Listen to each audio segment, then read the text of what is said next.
J'apprends à regarder les nouveaux ordinateurs chez ICAD, ils sont absolument super. Merci beaucoup Marc Leblanc. Allez, Laurent Stein, vous pouvez vous installer. Vous êtes président et cofondateur de Quirk, c'est ça, ou Keywork, c'est ça? Quirk, d'accord. Alors qu'est-ce que c'est que Quirk? Quark, c'est des espaces de coworking Oui, où le bien-être des gens qui y travaillent, de nos membres, et le design jouent sont une partie importante de notre identité. Voilà. Donc c'est des espaces de coworking qui s'adressent à la fois aux petites boîtes, aux startups, mais aussi aux grands groupes, puisqu'on propose des bureaux que vous pouvez utiliser à la fois au mois, à la journée ou à la semaine. d'accord. Ça fait longtemps que vous existez? Alors ça fait 2 ans. Comment ça vous est venu? Euh, C'était bah, parce que c'était une tendance et que Pas du tout. vous aviez un savoir-faire? Non. C'est un petit peu ça, c'est-à-dire que le cofondateur Albert Angel est architecte et designer, et moi-même, on travaillait depuis 6 ans dans des espaces de coworking D'accord. aux États-Unis, à New York, parce que le studio d'Albert d'architecture et de design était basé dans un espace de coworking. Donc on était, j'allais dire, des early adopters, parce qu'on avait besoin d'espace et on a tout de suite vu que ça correspondait à nos besoins par la flexibilité que ça proposait, par le fait que c'était aussi une belle adresse et qu'on cherchait des bureaux dans Soho à l'époque, et puis aussi par le fait qu'on voyageait beaucoup. Nos activités nous emmenaient en Asie, où on a monté une société de sourcing à Bali plus précisément, et on avait beaucoup de projets en Afrique et dans l'océan Indien. Donc nos équipes restaient à New York. C'était aussi un endroit qui permettait aux équipes d'être en contact avec d'autres gens, Ouais. et d'avoir une vraie vie pendant que nous on n'était pas là. Donc ça répondait parfaitement à nos besoins. Mais d'abord, on en a été longtemps utilisateurs, sans jamais se poser la question d'en faire. Mais après aussi une utilisation assez longue, on en a vu les limites en termes de design et de bien-être. C'est-à-dire que le bien-être, pour nous, c'est quelque chose qui est au cœur de notre vie professionnelle. Avec les vies qu'on mène, ça nous semble absolument évident de devoir pratiquer une activité quotidienne, régulière, pour le corps et pour l'esprit. Donc je parle de méditation, je parle de yoga, de choses qui vous permettent de déconnecter. Puis aussi du cardio quand il faut. Et puis par ailleurs, le design, On est Albert, plus productif quand on voilà, fait ça? exactement. Exactement. On est vraiment plus productif, on est plus Non, créatif. vous le voyez vous-même, c'est prouvé, en tout cas à votre niveau. Alors on pourra revenir dessus, mais nous on a mis en place une véritable méthodologie et des espaces et des cours que vous trouverez que chez Quark, qui sont adaptés aux gens qui travaillent. Et on D'accord. a mesuré les effets sur le bien-être général des gens. Ouais. 66% des gens, au bout de 6 mois, chez nous, se déclarent plus concentrés. Pardon. À peu près la même proportion de gens ont moins mal au dos.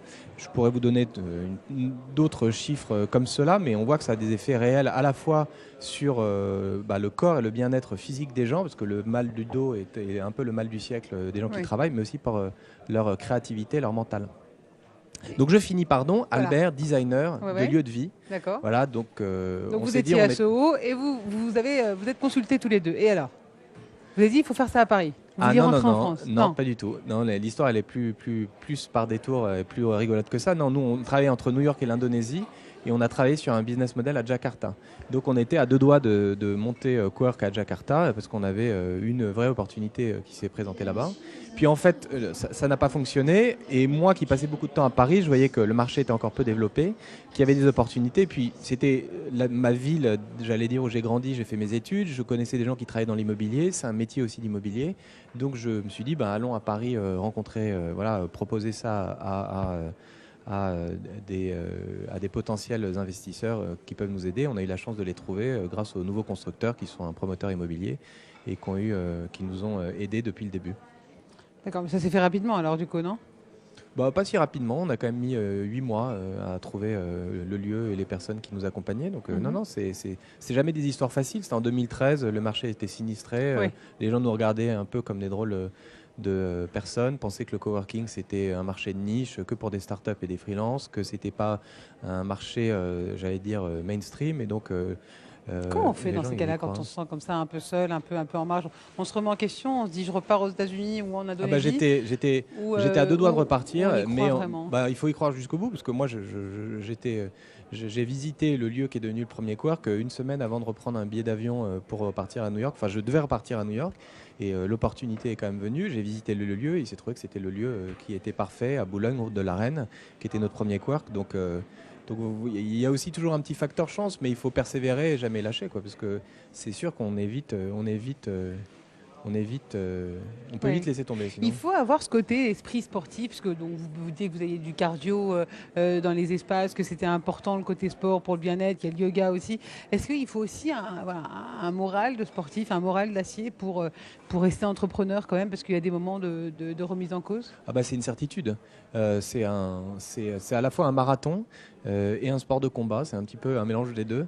C'est pour ça qu'on pratique les deux chez Quirk. C'est une discipline olympique, quoi. Ouais. Non, mais l'entrepreneuriat en tout cas. Mais bien sûr qu'il faut y croire, c'est certain.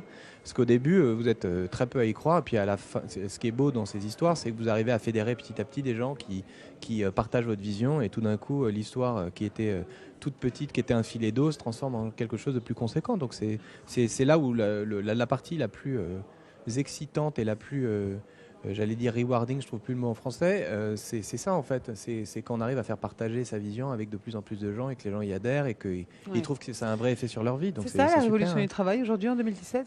C'est continuer à persévérer, mais amener de nouveaux concepts qui finalement apportent une vraie efficacité dans le travail, comme le coworking. Ce qui est certain en tout cas, c'est que la façon de travailler a complètement shifté grâce aux technologies ou sous l'effet des technologies, et que donc les modes de travail ont shifté, le rapport au travail s'est transformé, et donc les attentes des gens aussi se sont transformées. Ils sont beaucoup plus flexibles, ils sont beaucoup plus mobiles, en tout cas pour une partie d'entre eux, et donc ils ont aussi des attentes beaucoup plus fortes.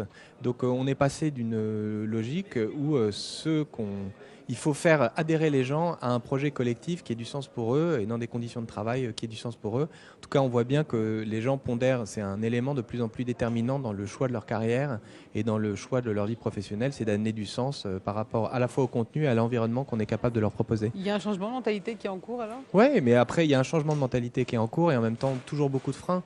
Ce qui est intéressant, moi, je trouve que Paris est un moment qui est génial parce qu'il se passe plus de choses qu'on n'en a jamais vu ici, et je pense que tout le monde le ressent. Nous, on est très près du monde de l'entrepreneuriat, des gens qui créent. Enfin, c'est fabuleux de voir qu'il y a l'énergie positive qui arrive, et d'un autre côté aussi, il y a les mentalités sont compliquées à changer, Oui, les forcément. habitudes sont compliquées à changer, et c'est facile d'aller taper sur les grands groupes, les grandes boîtes, mais tout le monde a du mal à changer. Même nous, je veux dire, on est même nous-mêmes, même moi, je suis challengé par les nouvelles habitudes, par les nouvelles technologies, par les nouvelles attentes. Donc il faut quasiment se remettre en question permanent. Le mouvement devient un petit peu la nouvelle norme.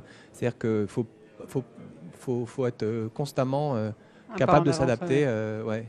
Et en même temps, garder une vue claire sur ce qu'on veut faire. C'est-à-dire qu'il ne faut pas changer d'idée toutes les 2 minutes. Il faut avoir une idée de ce qu'on veut faire. Nous, on pense que le bien-être est un élément déterminant dans c'est le combat de l'environnement de travail pour les années à venir, et d'être capable d'amener ça et de le proposer, c'est quelque chose d'absolument fondamental. Laurence Knight, merci Merci à beaucoup. vous. Donc président et cofondateur de Quirk un peu partout dans Paris, des espaces de coworking. Merci, et on va recevoir tout de suite une nouvelle invitée.